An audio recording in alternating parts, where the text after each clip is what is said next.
Welcome back, everybody, to the Meeple Marathon. Today we're going to be doing what should be a pretty quick unboxing of Proving Grounds. Now, Proving Grounds is part of the Solo Hero series by Renegade Games, and I'm actually going backwards through the series, even though there's only two at the moment. But after backing Warp's Edge on Kickstarter, receiving the game, and just enjoying its depth of gameplay for such a simple and straightforward game, but also the fact that it is geared towards solo players, I sought out Proving Grounds, which was actually the first of the Solo Heroes series.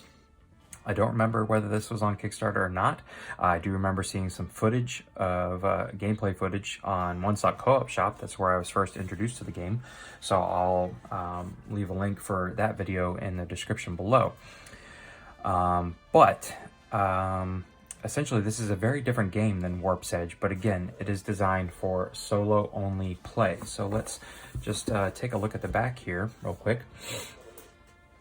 And you can see that this is kind of a dice rolling game, similar to games like, Fuse or Flatline, where you have a time limit and you're going to roll out your dice and you're attempting to get the dice set up in just the way you want to take on these enemies. And this is very, the theme of this game is akin to like the gladiators in the arenas.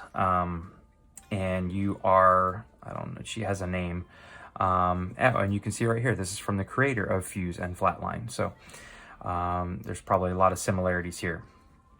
So what you're essentially doing is rolling out your dice pool, trying to get them set up in a way that you can assign them to these people who are in the arena with you and kind of surrounding you in this circle. And you move your markers up, and as you get to the top, you defeat the enemies. As it comes down, you take wounds, and you essentially just have to survive. It's a very straightforward game, very simple concept. So let's take a look at what's inside. Now, I have shown off Fuse and Flatline on the channel, so if you want to take a look at those, feel free to go find those on the Meeple Marathon. All right, right off the bat, we've got the Renegade Games typical setup booklet here.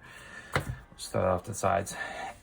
And the other thing I saw on this, that it includes a story. So this isn't the rule book. This is actually like a little mini novel. Warp's Edge came with a kind of choose your own adventure style comic book. This one comes with a little novel, which is pretty cool that these solo series are adding this little extra touch. So there's that. It's pretty extensive. It's almost 30 pages long.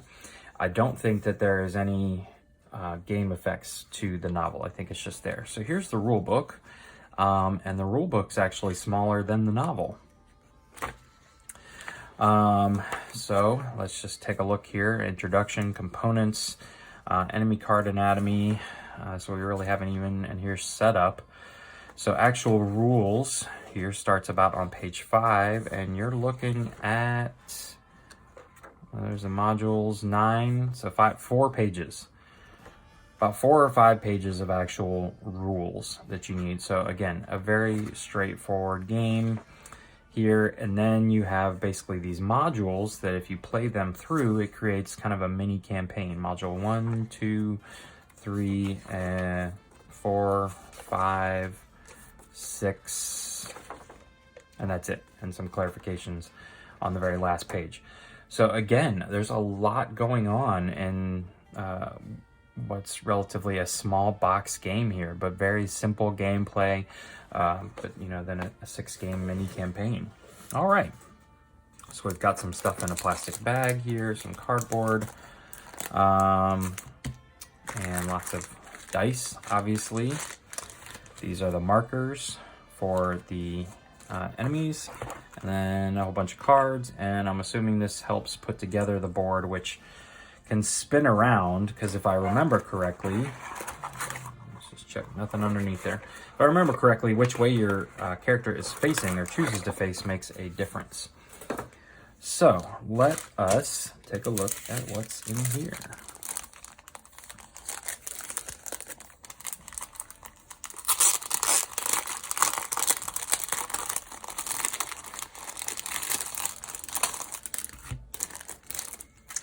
All right, so here is our character. This appears to be double-sided. Here are some shield tokens and a dragonling token. I know the dragonling and the shields, none of these are used in the basic game, but when you start playing the campaign, they will add additional rules.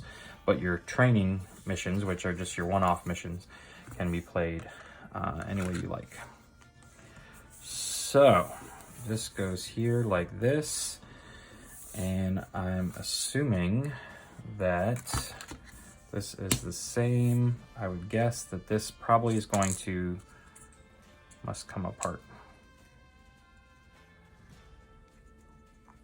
Yes, that goes like that. And I wonder if this should not always go there.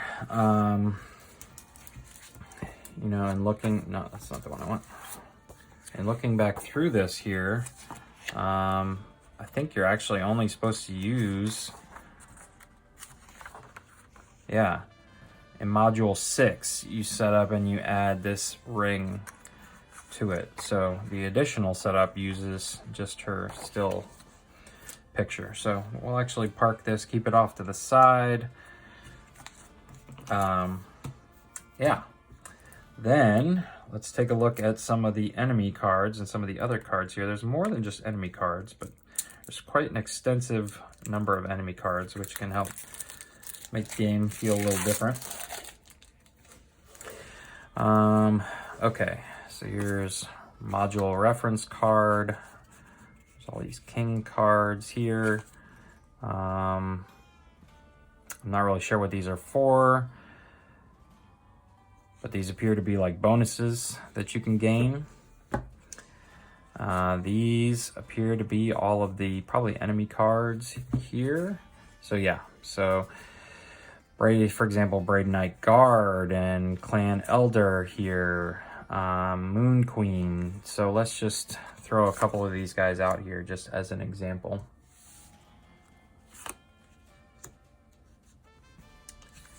And where was one of the easier ones? Straightforward. Okay, so just as an example, these would be the markers that you would normally place starting on these start spaces here. And then you would place your health token on this guy here. Then essentially what you're doing is you're taking your dice pool, which are made up of these various colored dice, and you're going to roll them out at the beginning of your turn. And you'll say, okay, I've got a set of 1s, I've got a set of 5s, and then singles of 3s and 4s. And so what you can do is you are allowed to re-roll your sets at any given time. I believe you have to re-roll the entire set though. You're stuck with your 3 and 4 singles until, if you do this, for example, well, now I have more singles. So maybe I do this. And now I have 4s, but I still have 3 singles. So this is the rolling you're going to have to take on in the minute time limit you have. But then you would take these and you would say, okay, I can assign these 4 dice to this gentleman because he needs 3+ dice. 3 matching dice, they would go right here. The next round, however, I'd have to include this is probably a blue or a green. I'll have to look at the rules. Whereas this guy requires 4 dice, then 2, then 5. Well, I don't have that. And this guy only requires 2, so I could put this on 2, advance his marker up. I believe, however, you also need to assign out every die. So normally you would have people down here, but the singles don't do anything, and the singles actually are like a swing and a miss. So this guy would actually move his down, and he would attack me, and I would take health down. So that is gameplay in a very, very super quick nutshell. And you can see there are blue and other colored dice which add to it, but that's basically the gameplay. It's just rolling out your dice, coming up with sets, and then making sure your sets enable you to place damage on each card. Something I will note here, which is not cool, is that these dice just appear to have scratched each other up. The colored ones appear to be in better shape, but a lot of these white dice just have, you know, scratches on them, especially like this one, for example. This one's got some scratches. You know, so dice quality is not super high with this game, which you would think that they would have had a big focus on dice. Then there is also this additional die, which I know comes into effect. It's the Dragonling die with specific modules. And then that's it. The only other thing here is some more cards. We've got these green cards here. Add one of your dice to the exhaustion track. These are like probably villains or something like that. These are negative effects. And the remainder of these cards, I'll have this back. These are chariot cards, which have also some more positive effects. So that's pretty much it. Some additional cards that'll come into play when you start playing the advanced modules. But other than that, this is all you really need right here to play the game. There is a 1-minute timer app you can download on Renegade Games. If you just download their companion app, it's got all of their companion apps built into the single app. So I have that for Fuse and Flatline. And obviously I'll just go and find the Proving Grounds module for it. But that is it. That is everything that's contained in the box. So if you would like to see some gameplay footage of that, take a look at One Stop Co-op Shop's gameplay, and I'll be putting out a gameplay here soon, and then compare Proving Grounds and Warp's Edge as pure solo games here in the future. So keep an eye out for that. If you enjoyed this video, please consider giving it a thumbs up, and please consider subscribing to the channel. Once again, thanks for watching. Have a great day. Just a real quick bonus to the end of this video here is the storage solution that I came up with for Proving Grounds. Was very straightforward, very simple. So I just went ahead and decided to throw it onto the end of this video. There are the manuals. All of this cardboard and board material is too wide, so it definitely has to, straddle, which makes keeping this insert nice. That way it can straddle and stuff remains mostly flat. I did stick these just in a bag. You could deck box them if you wanted to. And I would just make sure that it's a standard size deck box. It's probably that high. You don't want things sticking up, because then the cardboard stuff will get warped. But otherwise, these are just 2 bit boxes here that I have gotten off of Amazon. I use these in a ton of my storage solutions, so I'll put a link in the description below to those. But all of my dice are in this one, and all of the rest of the stuff is in here. I could probably throw the dragon die in there, but I figure it's like a unique die. It's going to go with that token, and so everything else is in there. You could almost even take these tokens down here, the hearts and the ninja stars, and drop them into this little compartment here, and only have to pull out one of these. But that's it. Those 2, they fit in nicely into this provided sleeve. The cards fit in the middle, or any shape you want. This stuff again goes on top. You want to keep this in, that way nothing gets warped. They have a nice nothing's going to be pushing in on top of them. Those fit nicely on top, and everything fits back in the box. So there you go. Enjoy.